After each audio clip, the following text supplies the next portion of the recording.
Haptic Intel's top 10 games of all time. Yeah. So, do you want me to give a rundown of what exactly we did here? Yeah, go ahead, do it. All right. So, guys, what we did was, in the weeks leading up to today, we did videos where we went through 50 of our top favorite games. Each of us had a list of 50. And what we did was each game got assigned a point value based on where it landed on our list. So, what Josh did before we started was took all of our games, took their point values, and added them up. So, whatever I gave it, whatever he gave it. And then he listed them all by total.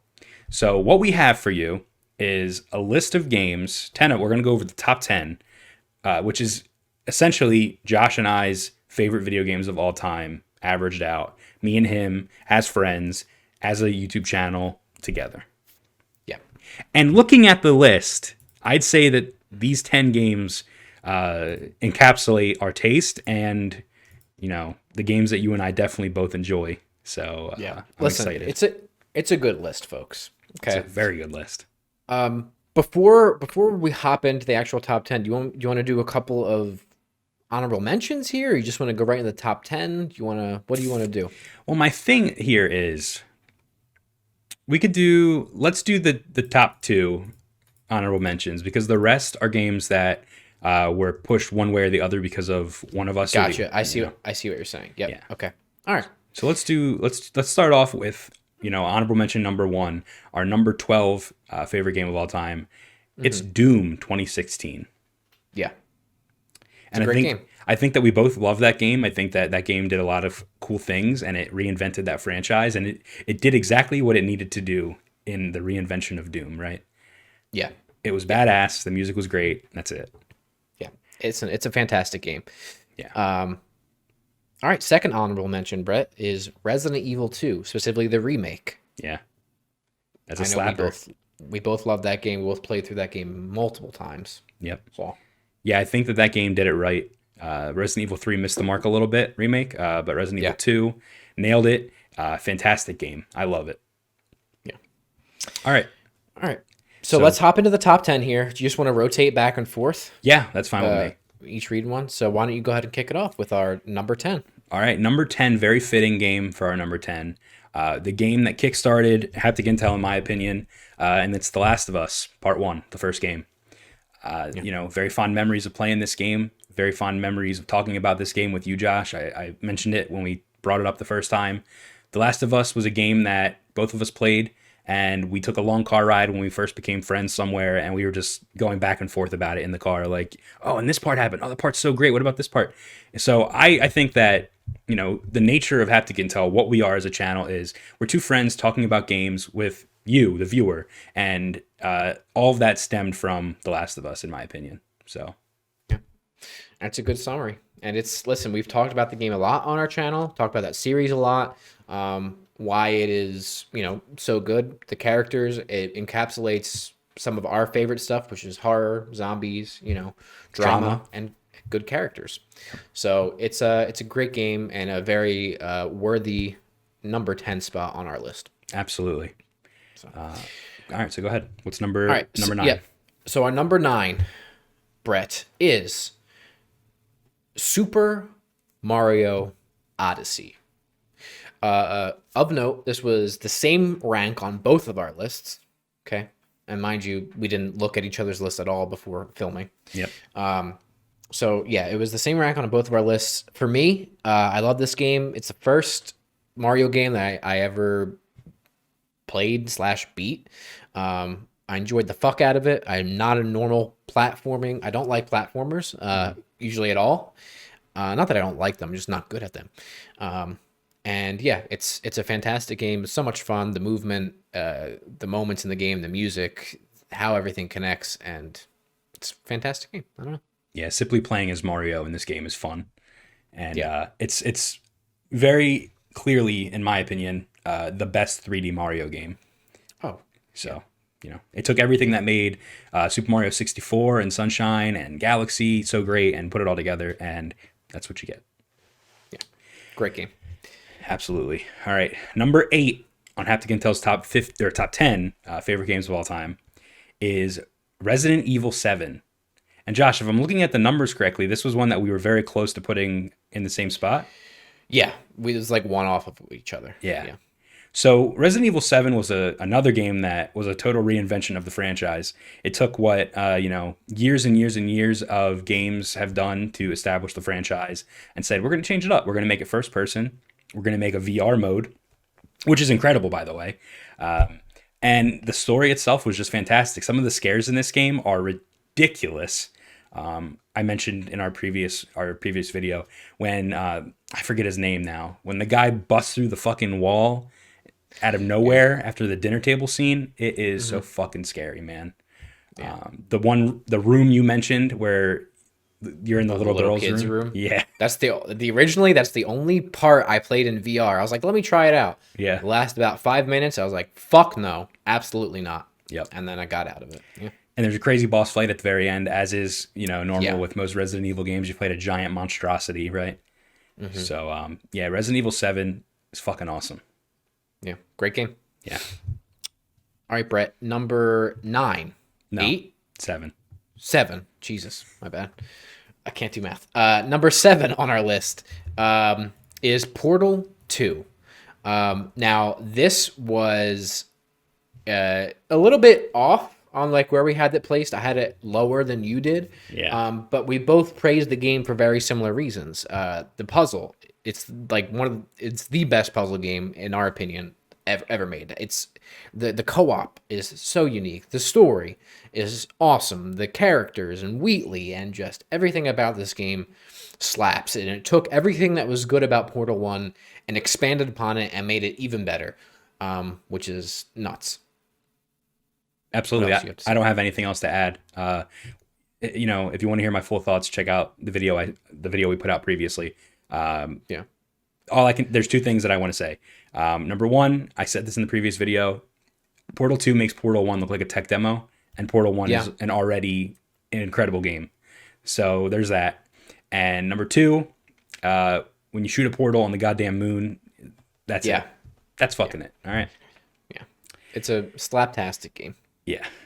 All right. So number 6 is another kind of more recent game, and it's actually one of the only Nintendo games on our top 10, and that's Legend of Zelda Breath of the Wild. Mm-hmm. This was your first Legend of Zelda game, correct? Correct, yeah. Yeah, it was one of my first ones that I played the whole thing completely through. I played Ocarina of Time when I was younger, and I played some other ones, but this was like the first one that I actually played the whole thing through. And I think that the best part about Breath of the Wild that sums up both of our opinions is that you just have freedom to do whatever you want in any order you want in any way you want. There's puzzles and you can solve it in any way. You can get creative, and it just has that feeling of exploration that you don't get in many games. It's such an open world with so much freedom, right? Yeah. It's I mean, like you said, it's the first Zelda game I played. This and Mario Odyssey, which are both on our top 10 list. So I think that just speaks to the level of quality of Nintendo games. But there's the sense of discovery and the feeling that you get when playing Breath of the Wild. It just works. Everything about the game works for me. And it's such a great game and a good experience. And it's going to be hard for Nintendo, I think, to ever up themselves on this one. I think so too. I don't want to also forget to mention it's also a very beautiful game. The graphics it has its own art style. It's very beautiful. The music is beautiful. The little sound effects, when you encounter something, a little sound effect will play, and it's just like it fully engrosses you in the world. Yeah, every part of it feels intentional and cared for. Yeah, in its design. So. For such a huge open world game, that's pretty impressive. Yeah. All right, Brett. Our number 5, a game that you and I have both played a lot in our life, and that is Call of Duty 4 Modern Warfare. Now, I know there's probably gonna be a lot of people out there that are like, you have a Call of Duty game on your top 10 list of all time, and you're goddamn right we fucking do. All right, this game slaps. First of all, the story. It's one of the best like action Call of Duty like blockbuster, big over the top stories that have ever been put into video games. Okay, so you're damn right it's on our list. And also then there's the multiplayer, which defined modern Call of Duty FPS shooters. This is it. This is the game. We played this game a lot growing up, and just I don't know what else do you have to say about it, Brent? I agree with everything you said, and then I also want to add on a little bit more to it being a pioneer of its genre. There wouldn't be Battlefield, there wouldn't be any of these war games without Call of Duty 4 and its success. Not only, like you said, the multiplayer, but the campaign as well. What it did for games like that is incredible. Certain missions like All Gillied Up, Yes. stuff like that is, even the settings like Chernobyl with the fucking Ferris wheel. Like there's so many things about this game that I think are impressive. And if you say that this game's not a pioneer, akin to Resident Evil 4 being the pioneer of like survival horror action games, third person, this is that for first person shooters, in my opinion. Yeah, I agree. All right, well, our number 4 favorite game of all time. It's a Souls game. There was going to be one on here. We're huge fans of Souls games, and I think it's the first one both of us ever played, and it's Bloodborne. Yeah. And listen, Bloodborne is just slick. Okay, I don't know what else to say about this game other than it's fucking hard and it's slick. And when I say it's hard, I don't mean it's hard in that it's difficult, because we both had the same experience. We played the first area of Yharnam for literally 20 some hours, which is honestly absolutely ridiculous in hindsight. Yeah. But once you get that Souls click in your head and you realize what you're supposed to be doing and how you're supposed to be playing it, you are open to a whole new world of games and a whole new genre of games that you never knew you would ever be able to play. Right. Once you get that click in your head and you realize how you're supposed to play the game, that's it. You're good. So I know there's some people, some of our friends that kind of like tried it and gave up. And it's unfortunate that you have to tell them like, oh, just play it for 20 hours and then you'll finally be able to experience it. Just takes like 20 hours or so to get into it. Yeah, which is like a JRPG thing to say, Yeah. But that's just the case. It has to click. And once it does, it's a slick ass game. Once it clicks, the game is slicks. All right. The music, all right. The combat, everything, the visuals, everything. So good. Yeah. I just fucking love Bloodborne. Number 3. This is something that is going to probably upset a lot of people, and that's fine. You know why? Fuck you. That's why, because it's our list. Okay. Very, very different placing too. Yeah. Well, Between there's you and about 10 places. Yeah. But that's the average score. Mm-hmm. So number 3, Haptic Intel's number 3 best game, favorite game, whatever, of all time is The Last of Us 2. The Last of Us 2. This is a game, first of all, I just want to say, we talk about this a lot on our channel, and I think I go back to like our Game of the Year conversations, and both of us, as we talked about this game more, realized how fucking good the game was. Yeah. And I think that's funny. So if you haven't seen those videos, it's kind of, not outdated at this point, but like, just go back and watch our conversations about our Game of the Year and specifically around The Last of Us 2 and how we both slowly, as we're talking about it, realize how fucking good the game is. You could visually see us and hear us get more into talking about the game. I think we went into that video not knowing what our Game of the Year was, and after talking about it, it was clear. Yeah, because we didn't talk about any other game like it, because no other game made us feel the way that this did. And I think that's what it comes down to, is that we know what the game did. It's intentional in what it did. We recognize what it was trying to do, but you know what? It worked, and it worked really well. And the characters and the narrative and where you are at the beginning of the game, where you are at the end of the game emotionally, it's just packs a punch. And the game narratively is absolutely insane and challenges us as players. So, yeah, that sums it up pretty well. Good job. I'm glad it landed on you for that, because you nailed it. That's a really good way to explain why it's on this list. And it did get shit on when it came out. Yep. By a lot of people, but I think a lot of that is stemming from the fact that a certain character, the direction of a certain character gets taken in a way that a lot of people didn't like, and right. I think that that's unfair to critique the whole game after playing the first hour or two. Yeah. Not to mention the leaks too, where people just didn't even play the game because of the leaks. Exactly. That's ridiculous. You're doing yourself a disservice. Yeah. Absolutely. All right, number 2 on Haptic Intel's favorite games of all time is a game that I'm glad that I get to talk about, because I'll talk about this game till my dick falls off. This game, God of War, is so good that, and we said this in our last video, I don't want to be redundant, but if you didn't watch them, this game will make any game that came before it bad. You will be so disappointed if you try to play Horizon Zero Dawn after you play God of War. You're gonna have a bad time. And Horizon Zero Dawn, great game. It didn't make our top 50 list, but Horizon Zero Dawn, great game. God of War is that much better in every fucking way that it will ruin that game for you. And any game, any first party Sony game, even, I feel like that came out, before that. Don't play it. Don't play it after you play God of War. It'll fuck you up. So, I just think what they did for Kratos as a character is phenomenal. What they turned the franchise into is phenomenal. They turned it from Cory Barlog. I want to name drop him because it's really him. He was able to take a character that was just a meathead that had sex with like women. He turned him into a father, and like not just a father, but like a good father. This was a tale of father and son, and for better or worse, like it moved me and it meant a lot to me. And I just can't talk about it enough. There's so many things that they did well. The one-shot take they did throughout the whole game. There's no loading screens, no cuts.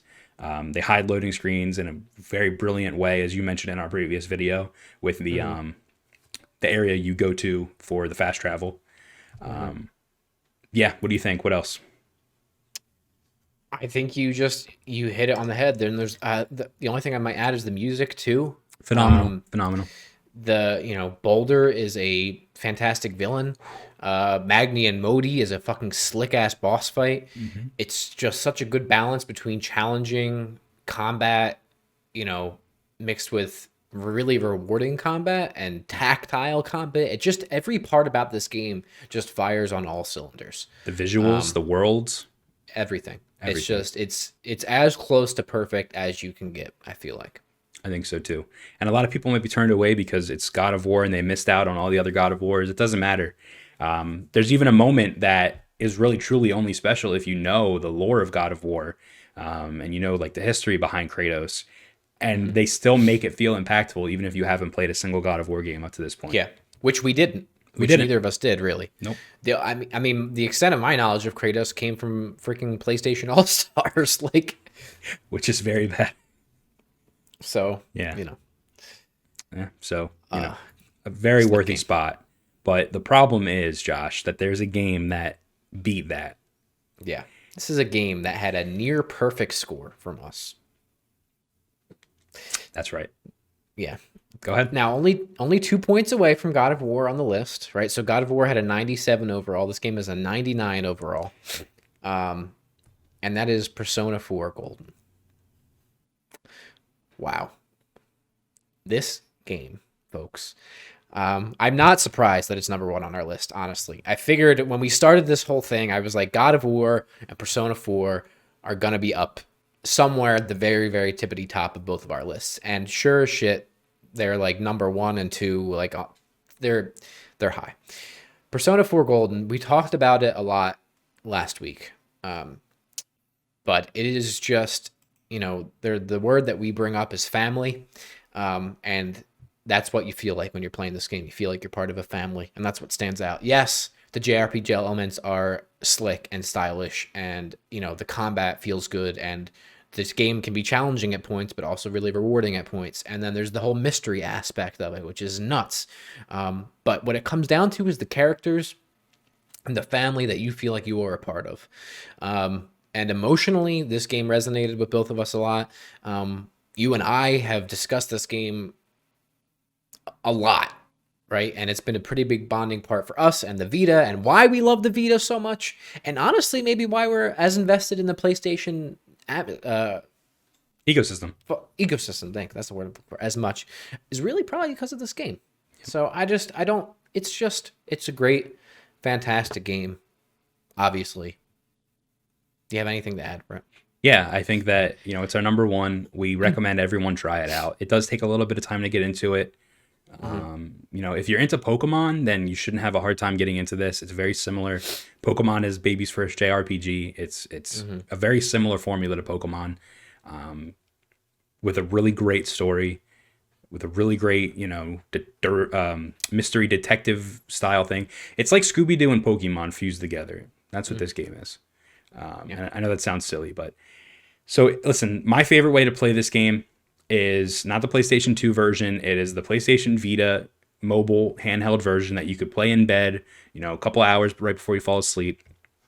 That is my preferred way to play it. However, Josh, it did just get a lot easier to play Persona 4 Golden. It is available on Steam on PC. So, please, if you're watching this, you're looking for the next game to play for 100 plus hours, this is the one. Try it out. It's, our favorite game of all time. We can't recommend it enough. So, yeah, you'll sink 120 hours with this easily. Yeah, easily.